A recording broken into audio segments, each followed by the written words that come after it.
Maybe that works better. Good deal. Okay, good to see everyone out. We'll get started this morning. As we get started this morning, I'm going to ask Larry Robinson, if he will, to lead us in a word of prayer.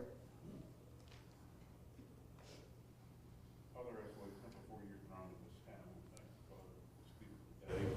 Thank you, Father, for the opportunity we have for Bible study and for worship today. I pray, Father, that you bless Bud as he directs the lesson this morning. Give him a good remembrance of the things he's prepared for the lesson. And Father, we thank you for everything the opportunity to bless this son's name. Amen. Amen. All right, we'll get started this morning's lesson on materialism. It's kind of goes hand in hand with what we covered on Wednesday night.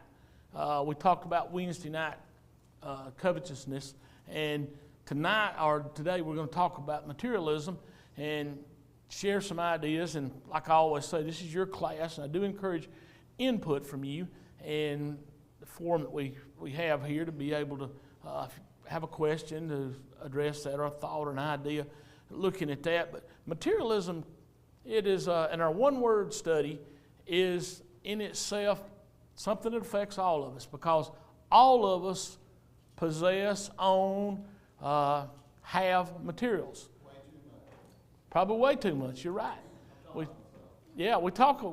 probably do, because statistics tell us that 90% of the people that are here are richer than 90% of the people in the rest of the world, the people that are in this country today. So one of the things we know, we're blessed with an abundance of things. And is there anything wrong with having stuff? Is the next question. No, there's nothing wrong with it. We're going to look at that in this morning's lesson. We'll talk about some things this morning and how important it is to have certain things, and how important it is in how we use those things and utilize them as we get into it. But first of all, let's look at the definition. When we talk about materialism, what are we actually talking about?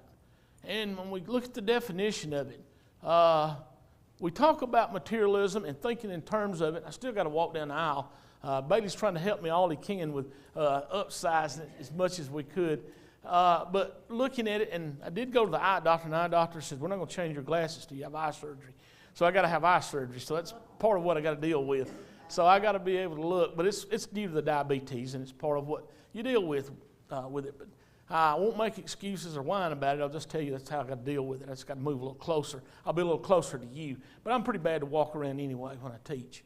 One of the things that I always did, I used to get counted off on doing presentations when I moved around a lot, because one of the things they kind of want you to do is stay fixed in some of the public speaking things.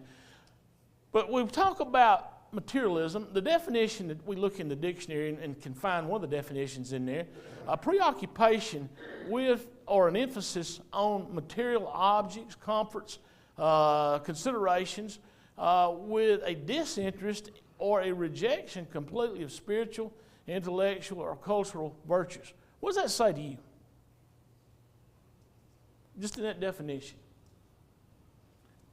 The values that we have in a particular, I guess you could say, community or an area differ depending on where you go in the country, and we'll talk a little bit more about that a little later on. And depending on where you go in the community, you may see different values placed on things. But when you talk about materialism, what in your mind stands out? Without spirituality, you don't have anything. Okay, without spirituality, you don't have anything. So I can own... So we need to have that in order to have the other things. That's right. I can own storehouses full of things, and if I don't have any spirituality, I completely neglect that. But one school of thought is to focus on all the things I can get. And if you look at some of the isms, and some of y'all probably a lot better, maybe anybody here a political science major that took that? Okay. Some of the people that may know a lot more about that than I do. When you look at a lot of things and you study in, I guess you could say, in political science and basically how societies are established, you talk about things. If I mention names like Marxism, what comes to your mind? Yeah, communism, because he was a devout communist. When we talk about socialism, Think about socialistic, policies, the government running things. When you talk about humanism, all the isms that are out there in the School of Political Sciences, they talk about all these different things and what they equate to. Most of it centers around material things, material ideas. So if we look at that, our world is consumed with that today. Okay? One part of the definition of this interest in the architecture and spiritual, I'm going to stop it there. You can also look at this as being a pagan god, because you worship in that materialism. That's what you focus on, that's your God. It becomes an idol. Yeah, idols. And an idol doesn't necessarily have to mean something like we would see depicted in maybe a movie or a story or what we might read about that was built as a figure of some type. It could be something that we own, anything that we own. We'll talk about that a little bit later on, and how we place our values on things. And that's exactly what we're focusing on talking about there. We see it as a way, it may be seen in how we view material things. Desire for more and more. And we'll look at 1 Timothy in just a second. But ever hear the saying, somebody says, the one who wins is the one who dies with the most toys? They're still dead, right? Death levels the playing field. So I never got really the concept and the idea about having all that. Amassing lots of things and putting a lot of things together. Let's look at 1 Timothy chapter 6, verses 9 and 10. We'll look at them here. But in talking about these things, as he mentions these things, and Paul, in writing to Timothy, talks about, said, but those who desire to be rich and fall into temptation, into a snare, into many senseless and harmful desires that plunge people into ruin and destruction. For the love of money, we talked about that Wednesday night. Love of money is a root of all kinds of evil. It is through this craving that some have wandered away from the faith and pierced themselves with many pangs, or caused themselves a lot of problems, or hurt themselves by doing this. Notice I highlighted love of money. We mentioned this Wednesday night. We talked about when we were talking about coveting things. Love of money. Money is an inanimate object. We talked about that, right? Just like these pews are inanimate. They don't do a whole lot. They just sit here most of the time. We sit down on them. Money's the same thing. It's just an inanimate object. And it's all in how we use the money and what emphasis we placed on it. Do we place the value of the money ahead of everything else? So it's the idea is what Paul is wanting you to focus on here is understanding that love and that desire for it. Not just the love of money. Not just the love of money. Anything, like Eric said, that we love or place more value on than God and Christ's kingdom. When we place anything in there, it could be material things. We talk about materialism. It could actually be family members. It could actually be something that we're looking forward to, a retirement. It could be so many different other things. We're going to look at a lot of those ideas this morning in the class. And the bottom line is they're all things of this world. When we look at the end result, they're all things of this world, the things that we have here. And we know that things of this world are going to perish. They're going to go away. And I've got a little bit of humor in the slide presentation this morning as we look at it. And again, in 1 Timothy, we looked about some of the ideas as Paul's writing here. Now, godliness with contentment is great gain. For we brought nothing into this world, and it is certain we can carry nothing out. Having food and clothing, with these we shall be content.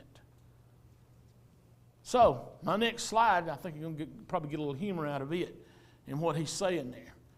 I used that as an illustration Wednesday night, and I found this. I said, this would be pretty good to put in here. No one's ever seen this. And that, you can tell by looking at the picture, it's been cropped. So, yeah, nobody's ever seen this. It doesn't matter. Death levels the playing field, so we carry nothing out. Even though we may think that, everything is, I guess you could say, everything's taken care of. But when we die, is it really taken care of? Or the spiritual matters? Like Susan pointed out just a few minutes ago, if we don't have the spiritual things in order, when our death comes, all we leave behind is something for people to fight over and argue over, or in the case of some, like probably mine, back a dumpster in there and throw everything over into it, haul it off, and forget it. And I can remember that happening. I can remember when our mother passed away, Joyce and I had a real hard time going through. She didn't have a lot of things of value. She worked all of her life, and most of what she had in her house was just things that she'd accumulated over the years. But I'm going to have to say something. I'm going to commend my wife and my two sons for what they did. She and I had become emotionally attached to a lot of things, and we just couldn't, I don't think, bring ourselves to be able to do what we needed to do with those material things. But somebody who's kind of connected but yet disconnected, they went in, my two sons and Donna, I don't know who else might have helped them in that, but some years back they went in and I don't know if Chastity was in there. They went in and basically cleaned out the house to put things into a dumpster. We didn't want to do an estate sale. We looked at it like, it's somebody, picking through memories there. And so we just better hands off. So she and I done better with that. We were kind of in agreement with that's what we were going to do. We did that. We brought a big roll off in. They took care of it. And, we moved on. And sometimes you have to do that with material goods. And I know now I look at things maybe and thinking back, well, I need this, Some of us tend to think, well, we need this.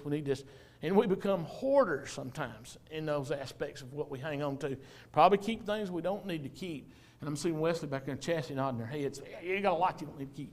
So, but material things, but I try not to place those material things above what God, I don't want to place them ever above what God would have us do. And money does have its place, though. Is money a bad thing, like we said? No, it's an inanimate object. It does have its place. We have to support ourselves and our family. Kind of interesting. We look at Acts chapter 20, verses 33 and 34. Paul is talking here to the Ephesian elders, and he makes a statement to them, and he's talking about, he says, he coveted no one's silver or gold or their apparel. You yourselves know, and he's telling them this, you yourselves know that these hands ministered to my necessities and to those who are with me. So think about it. Money does have its place, doesn't it? Paul said it did. Said he had to have it to support. Now, what was Paul's occupation? Anybody remember? Tent maker. Yeah. Somebody said, oh, he was a traveling preacher. I said, in those days, he was a traveling preacher, but he supported himself by being a tent maker. So one of the things that he told the Ephesian elders as he was writing to them here, he's letting them know, said, look, understand something, and addressing them. He's talking to them. He says, you know what I've done. You know how I've been able to support myself. Money is a necessity. Think about the example we have, and probably a pretty good example we have in throughout the Scriptures of the importance of having money and what money could be used for, and how the money was used to someone's good. Luke chapter 10, I don't have it in here, but Luke chapter 10, and if we look at verses 25 through 37, and understanding a little bit more about how money was used, and that is the parable of the Good Samaritan. What role did money play in that particular event? The innkeeper to take care of them. Okay. Now, paint the picture. Some of you who know a little bit about history in that era, paint the picture. What was a Samaritan in terms of, we hear Good Samaritan, but what was a Samaritan? They were lowest of the low. They were considered by most of the people of that in that day and era, the Jewish people, the Romans, all maybe considered them a little bit less than just the average citizen. Like you see, you compared them to maybe dogs in there. But yeah, they were looked at. They weren't the most elite and upper echelon class of people in that particular time. But here you have someone, the Samaritan, who might not have had a lot of resources to work with. He might not have had a lot of money. But what did the Samaritan do with the money that he had? Help somebody else. He helped somebody else. He not only went to the innkeeper and told the innkeeper when he bound this man, found this man had fallen among thieves, he's beaten and been robbed. He not only bound his wounds up and took him to a place to get him some help. He said, look, I'm going to cover his stay here. And maybe some of y'all are familiar about how much, and I've looked at that, studied that, and I didn't put it in the study this morning, how much money he would have given the innkeeper, or how much the value of what he gave the innkeeper would equate to. Anybody remember anything about that? Josh, I may pick on you. I'm sure you got that right on the tip of your tongue. Put him on the spot. Yeah, I can't remember. Okay. Yeah, and I've studied that too. It was a considerable sum. It would have been equivalent, I think about what, maybe, and I'll speculate on this now. Don't hold me to this as fact. I'm thinking it would have been maybe more than a week or so of him being able to take care of him being in a hotel. Think about somebody coming along today and picking somebody up and putting them in a hotel for a couple of weeks, maybe a month. What impact would that have? Great impact. If he had no money, could he have done that? So money in this case was a good thing. So I don't want to leave people with the idea that, oh, he's opposed to anybody having any money. So, well, I've never had any, so I don't really know. But any one of those things. But looking from the standpoint of how it can be used and be used to glorify God and for the good of something. Think about money today. How, when we in a little while, this will go around. We put in money. What becomes of that? What's it given for? Keep the lights on. Keep the lights on. We got a big light bill then. Okay. What else? Okay. Material to teach. Okay. What else? Okay. Pays Josh. All right. What else? What other support other work? Okay. Can we do benevolent work? We're supporting, preachers in the School of Preaching, Memphis School of Preaching. We're doing some of that work. So are we able to? Think about it. If somebody told you tomorrow, we need you to be prepared to go to a school of preaching. Most of you say, I can't do that. I got a job. I got other commitments here. But can your money go to help pay somebody who does commit to that? The answer is yes. So money can be a good thing in so many aspects that we can use it to glorify God with. Now, not just having money is bottom line, not what we're aiming for. What we're wanting to consider is how is that money being used? What good work do we put that toward in being able to glorify God? So that's exactly what Paul's talking about. He was able to support himself to be able to go out and to preach and to travel.